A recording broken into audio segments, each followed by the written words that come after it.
everyone, welcome back to my channel. So today I am going to be showing you how I was able to get a waist length distress locks using the individual crochet locks on my client. But first of all, let's talk about this edge control. This edge control is awesome, like one of the best that I've ever used. I only needed a little bit of the edge control, and for this style I think I have about 72 locks count, maybe 72 or 62, either or, give or take. And clearly I'm doing the boxes, and this is going to be size small, waist length. I'm going to show you how to finesse your way through so you don't have to use all spring twist hair. You're going to see how it's able to use that hair plus spring twist hair using the same company and the same brand. I also have the link of the hair in my description box for the spring twist hair and also for the Locs hair. This is a size small, and usually if I'm doing if I'm just doing the other method, which whereby I don't have to do any crochet, like the individual crochet, it's going to take me about, let me say, for regular waist length it can take me about 8 hours. So for me to have like a small waist length and it took me like 7 hours or 6 hours and 30 minutes, because again, remember that I was recording, I was doing all this stuff, and of course it's going to take me longer time. But hey, this is how to finish your way so you don't have to make your own locks. Basically, this is my first time doing this size, so forgive me, I might look like I don't know what I'm doing, but I know that I actually got better. I'll be using XTrend. That's the hair that I'll be using. The hair is from XTrend. Again, I have the link in my description. And I think they gave me about 6 packs, and I only use, I think, 3.5 packs. And one pack, I think they either add 15 or 20 locks per pack, and I only use 3.5 packs. But I'll probably only use like 3 pieces from like the 4th one, so not totally 3.5, but I'm just in 3.5. So it's always great. So basically, if you wanna, you can use this hair and even do it on like 2 clients. So that's like gonna save you a lot of money. Again, this is gonna be color 1B, size small, for the individual distress locks. And I only use, I think, about 2 bundles or 3 bundles of the spring twist hair. And I'm sorry, I did not show you how I crochet this locks because it was really hard for me. But in my next one, I'm going to show you how I'm able to crochet them and use this spring twist hair on my client's hair. But before we get to the next video, right now I'm done crocheting, and clearly I want to add some density or like volume to my client locks. I don't want it to be skinny, and I also want it to be longer than the locks, the pre-made locks. So now I'm just going to go and just wrap it around. So again, you can make a distress locks from this style, butterfly locks, MESSYLOCS, soft locks, but I think I ended up doing soft locks. So distress lock, I don't really know, guys. Nowadays we have different names and like different things, but whatever works for you, do it.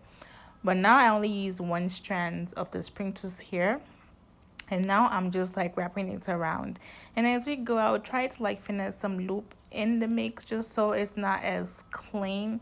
I don't want it to be too clean, and I also don't want it to be too messy. I still wanna, I just want it to be still soft and nice, and I just don't want to do too much because again, that's going to defeat the purpose of like having to have something already pre-made for you, so you can save yourself some time. So I only use 1 strand. So even though the 1 strand of locks did not go all the way to the bottom, like it didn't matter to me because it still looked good. I just needed some volume. I didn't want it to be, really skinny. But again, if you want to make it longer and longer, you can just keep adding on spring twist hair. But I only used that 1 lock and then 1 spring twist hair, and that was all I did for my clients. In my next video, I'm going to show you how I crochet my clients' hair. So now I'm just crocheting it the way you do normal crochet, and then just not too tight again, okay, because then you need to look for space so you can be able to wrap it around. So that's the difference between the one on the right there. That's the one that I already had the spring twist hair on. As you can see, it's longer. When you wrap with spring twist hair, it just stretches and stretches the locks. Without the spring twist hair, the locks was probably like, I think, 20 inches or 18 inches. Or 22 inches. But with the spring tools here, it just stretches the locks to go up to like 26 or even 30 inches, because this hair literally got to my client's waist and a little bit past it. So now I think I went ahead and I just crocheted like the whole row, or just crochet in general, because it was just tiring to crochet and wrap, crochet and wrap, crochet and wrap. So as long as you don't forget, you can go ahead and like just crochet everything and then come back and, you know, like start wrapping. So now I am going to start wrapping for this one. As you can see, when I crocheted it in, right, instead of you know, taking my client's braids inside the locks, I just went and twisted my client's braids with the locks. So you cannot really tell or see anything, but that's just because we're using the same my clients had the same like color 1B. So I'm gonna go ahead and twist it, and I'm not gonna end right there. As you can, there's a difference between, as you can see, the difference between textures from the left and also from the right. The left one is kind of like, you know, kinkier or marley-ish, and the other one just have a little bit more texture to it. So you can definitely rock the hair without the spring tooth hair, but I want to do something different. So now I already separated one strand of the spring tooth hair, and I'm going to go ahead and use that strand to wrap my client's locks.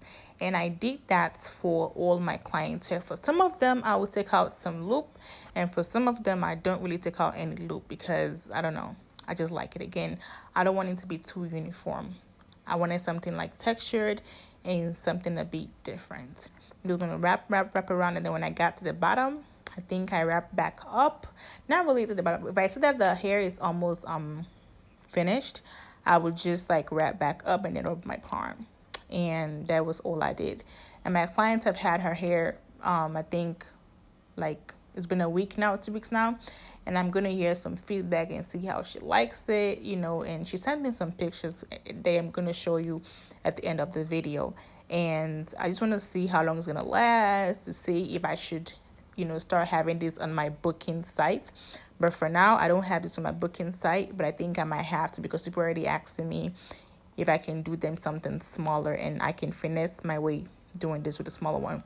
So that's how I sealed the ends. Like, just that's it. When the hair was almost over, drop my palm, and then that was how I was able to secure the end.